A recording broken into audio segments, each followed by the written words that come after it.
Buenas noches, alumnos. Ahora vamos a hablar sobre otro tema interesante que es gastritis, gastropatías y duodenitis. Para empezar, gastritis es un término netamente histológico. El problema es que esto ha sido bastante comercializado por la gente y la industria farmacéutica para referirse que gastritis pues se refería a cualquier tipo de dolor abdominal, sea pesadez o sea este ardor. Se diferencia de la gastropatía porque la gastropatía dice no hay proceso inflamatorio, es decir, no hay presencia de polimorfos nucleares, linfomononucleares, pero sí hay una alteración en su capa mucosa, en su capa submucosa o en su capa vascular. O la inflamación puede ser mínima, ¿no? Y la duodenitis se refiere también a un proceso inflamatorio a nivel del duodeno. Entonces, como les había dicho, gastritis es un término muy comercializado hoy en día, pero se refiere a un concepto netamente histológico. La gastritis puede comprometer el antro, como ven acá, puede comprometer el fondo donde están las células oxínticas o parietales, puede comprometer tanto el antro, donde están las células G y las células D, o también donde están las células parietales, o ser una pangastritis, o puede comprometer en parches como la gastritis crónica atrófica multifocal. En el estómago, cuando nosotros hacemos la evaluación del estómago, vamos a encontrar una serie de lesiones. Endoscópicamente vamos a poder ver un poco de inflamación, a eso se llama gastritis. Podemos encontrar presencia de erosiones y a esto se llama gastritis erosiva. Podemos encontrar que estas erosiones tengan un foco hemorrágico, esto es una gastritis erosiva hemorrágica. Podemos encontrar que existan úlceras o cicatrices de úlceras. Podemos encontrar que exista un patrón vascular visible como en la gastritis crónica atrófica. Podemos encontrar que existan pliegues demasiado gruesos como en la enfermedad de Menetrier. Podemos encontrar que exista una úlcera sangrante o podemos encontrar que esta úlcera ya haya perforado el estómago, ¿no? Obviamente si hay perforación no se puede hacer ningún procedimiento invasivo. Entonces, lo que normalmente ustedes conocen es la gastritis y esa es una gastritis asociada al Helicobacter pylori. Sin embargo, en este cuadro ustedes podrán observar que la gastritis puede ser aguda o puede ser crónica y que esta gastritis crónica puede ser de dos tipos, la que ustedes conocen tipo B por Helicobacter pylori y la tipo A que está asociada a enfermedades autoinmunes. Hay otro tipo de gastritis específicas como que se presentan en ciertas enfermedades como la gastritis linfocítica y la gastritis eosinofílica. Vamos a hablar sobre la gastritis aguda. La gastritis aguda es digamos, la menos frecuente, se presenta generalmente en personas que tengan factores de riesgo, ¿no? Por ejemplo, que estén consumiendo AINES, que estén postrados, que estén en ventilación mecánica o estén pasando un proceso infeccioso o respiratorio severo. ¿Por qué se caracteriza esta gastritis aguda? Porque hay una erosión, o sea, hay una alteración de la capa mucosa y esta erosión tiene un foco hemorrágico, ¿no? Hay un pequeño punto de sangrado en esa erosión. Esa es la característica de la gastritis aguda, la presencia de erosión con foco hemorrágico. Como les digo, ¿no? La gastritis aguda no se presenta en cualquier persona. Tiene que haber factores de riesgo, puede ser pacientes que están severamente comprometidos o son gastritis por estrés, como en los pacientes que han tenido traumatismos encefalocraneanos, que estén en una unidad de quemados, extensamente quemados, que estén atravesando por un proceso infeccioso severo o respiratorio severo, o el uso de fármacos también a dosis altas como los AINES, los corticoides pueden producir este tipo de gastritis. El cuadro clínico de las gastritis agudas, bueno, son bastante inespecíficos, ¿no? Pueden simplemente debutar con síntomas dispépticos como flatulencia, náuseas, indigestión y algunas veces puede haber hemorragia digestiva alta.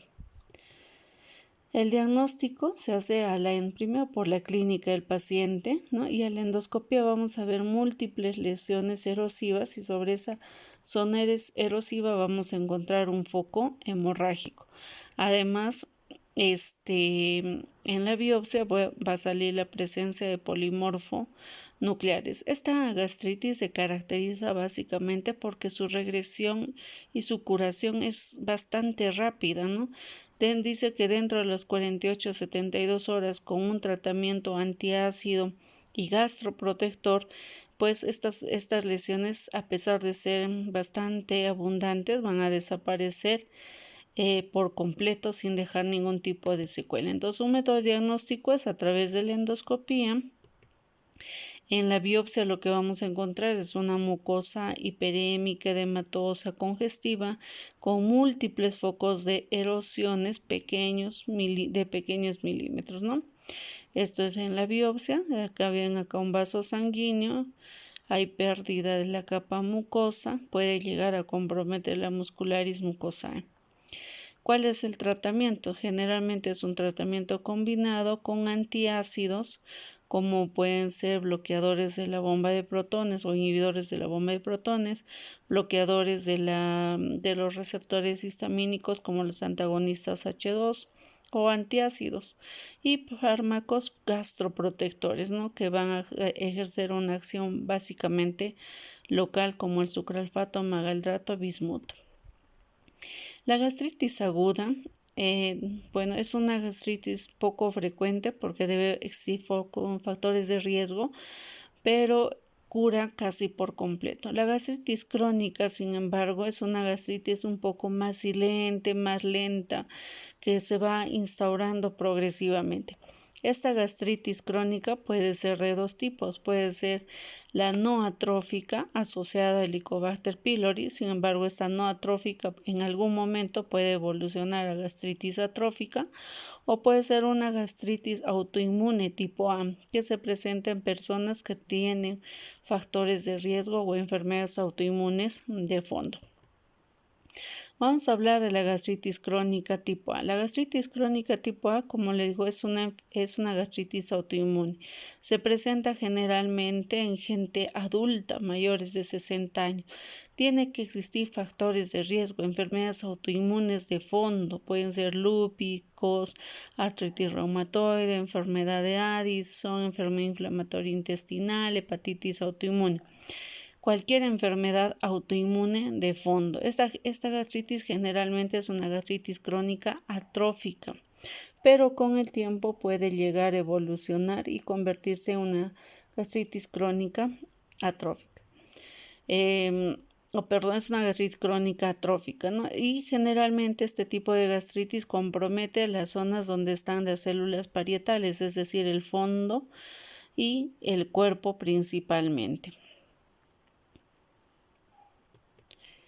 Los síntomas de esta gastritis crónica atrófica son inespecíficos, ¿no? Son flatulencias, síntomas dispépticos. Generalmente están asociados a síntomas de anemia megaloblástica posterior y el síndrome cordonal posterior. Es decir, ¿qué significa esto? Quiere decir que estos pacientes van a estar acompañados de síntomas neurológicos como por ejemplo parestesias, adormecimiento de los miembros inferiores, sensación de la pérdida de estabilidad. Estos pacientes generalmente cursan con una inestabilidad a la caminata. Hay trastornos en la memoria o pérdida de la memoria reciente, justamente porque compromete el haz cordonal posterior, ¿no?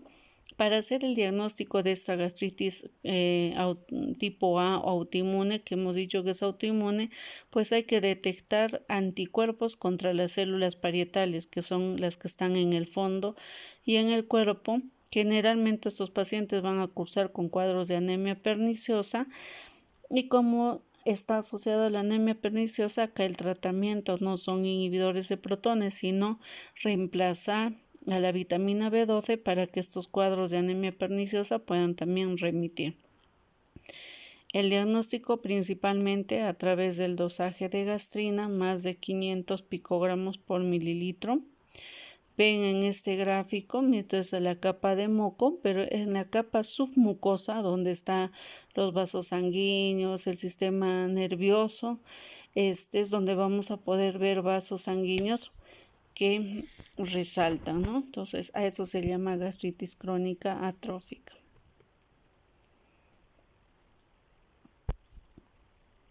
Nuevamente en este gráfico vamos a poder observar acá vasos sanguíneos en esta zona que nos hablan de que existe atrofia. Igual en esta lámina, un vaso sanguíneo en la capa submucosa. Entonces el tratamiento, como les he mencionado anteriormente, no es darle pues inhibidores de bomba de protones, porque su problema no está en la secreción ácida, sino en reemplazar el déficit de la vitamina B12. Y se hace mediante un esquema, ¿no? Se empieza con 100 miligramos por una semana todos los días, por día, por una semana. Luego 100 miligramos 2 veces por semana, o sea, 2 veces por semana durante 2 meses, y finalmente cada mes de forma indefinida va a recibir una ampolla de vitamina B12. No es necesario agregar ácido fólico porque el problema no está en el ácido fólico, sino en la vitamina B12. El otro tipo de gastritis es lo que ustedes ya conocen, la gastritis crónica tipo B, que es la gastritis asociada al Helicobacter pylori. Generalmente esta es no atrófica, pero en el tiempo, si persiste la bacteria, puede ocasionar también atrofia, ¿no? Es lo que nosotros normalmente conocemos como la secuencia de Corea.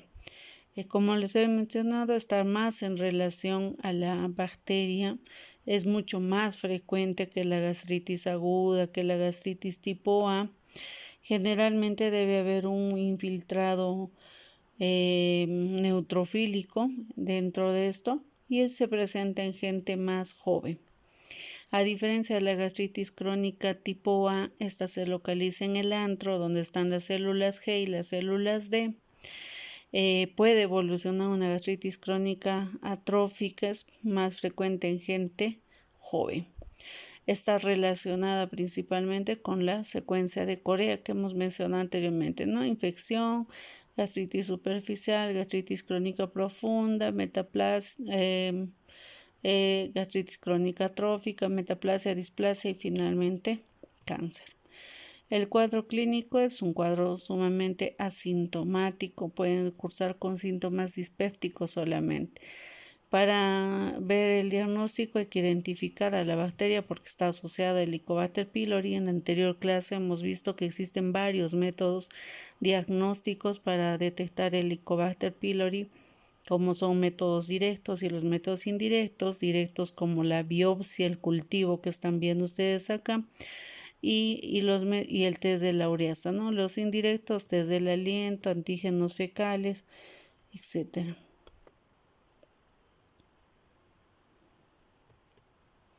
A la endoscopía, bueno, hay que demostrar la presencia de Helicobacter pylori en la biopsia, ¿no? O un signo sugerente, un signo que nos sugiere gastritis crónica por Helicobacter pylori es la presencia de patrón nodular en el antro.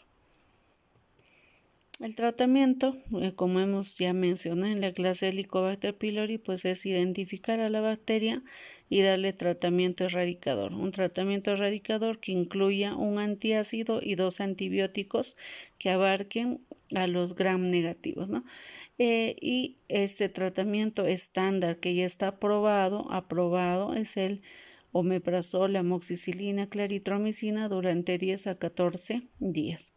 El tratamiento, como les había mencionado antes, había condiciones específicas, es decir, pacientes que tengan úlcera péptica, que tengan lesiones premalignas como atrofia, como metaplasia, que hayan tenido cáncer gástrico y hayan sido sometidos a una cirugía, pues todos ellos podían recibir tratamiento. Ahora se dice que debe recibir tratamiento todo aquel que tenga la bacteria y que tenga síntomas. No se trata a la persona que no tiene síntomas. Entonces, hasta ahí, chicos, es la clase de gastritis. Existen otro tipo de gastritis específicas como la gastritis eosinofílica, la gastritis linfocítica, que van a formar parte de otras enfermedades cuyo tratamiento no es específicamente un antiácido, sino el tratamiento de la enfermedad de fondo. Las gastritis granulomatosas, que la pueden encontrar también en otras enfermedades como la sarcoidosis, la enfermedad de Crohn, y la tuberculosis gastrointestinal, que es bastante rara porque el ácido del estómago mata a la bacteria. Pueden haber, la Helicobacter pylori no es la única bacteria que vive en el estómago, pueden vivir otras bacterias. Felizmente la presencia de ácido pues no permite que otras bacterias puedan encontrarse en el estómago. Sin embargo, en personas inmunosuprimidas que tengan patología de fondo como el VIH o pacientes con uso de corticoides, pues se puede dar que haya otro tipo de gérmenes en el estómago y que estas sean las causantes de sus síntomas, como por ejemplo hongos, como por ejemplo virus, como el citomegalovirus, Epstein-Barr virus o la tuberculosis. Entonces, habíamos mencionado anteriormente que la diferencia entre gastritis y gastropatía es que en la gastritis había un proceso inflamatorio, pero en la gastropatía pues no existía un proceso inflamatorio digamos importante, pero sí había una alteración en su capa mucosa, submucosa, vascular o nerviosa. Dentro de las gastropatías existen enfermedades como la enfermedad de Menetrier. La enfermedad Menetrier se caracteriza porque a la endoscopía hay pliegues gástricos gruesos, como si estuvieran infiltrados, ¿no es cierto? Es una enfermedad que está asociada a pérdida de proteínas, por lo tanto, estos pacientes, luego de tener síntomas dispépticos, que a la endoscopia encontramos pliegues gástricos gruesos, van a estar probablemente edematosos o en anasarca. Similar a la enfermedad Menetrier es el síndrome de Zollinger-Ellison. Ambos tienen pliegues gástricos gruesos, pero estas no están asociados a la pérdida de proteínas, más bien están asociados a la presencia de un tumor secretor de gastrina. Este tumor generalmente se encuentra en el páncreas, se encuentra en el duodeno o puede encontrarse también en el apéndice, muy distinto al anterior, que es la enfermedad Menetrier, pues que no existe ese tumor secretor y está asociado a anasarca. Y la duodenitis, les había mencionado, pues que es una inflamación del duodeno. Generalmente los procesos inflamatorios del duodeno se debe al uso de AINES y de corticoides. Los síntomas que producen son síntomas en general dispépticos. A veces puede haber ardor, flatulencia, disconfort, etcétera, y están asociados principalmente al uso de AINES. Se caracterizan porque son lesiones múltiples, como ustedes pueden ver en el gráfico, son lesiones múltiples, ¿no? Superficiales, pero múltiples. Entonces, hasta ahí, chicos, la clase de gastritis. Esto quiero mencionar que es una evaluación superficial. Cuando volvamos a clases, pues vamos a hacer un reforzamiento. Entonces, los invito nuevamente a que revisen el tema, estudien y puedan ustedes contestar el cuestionario. Buenas noches.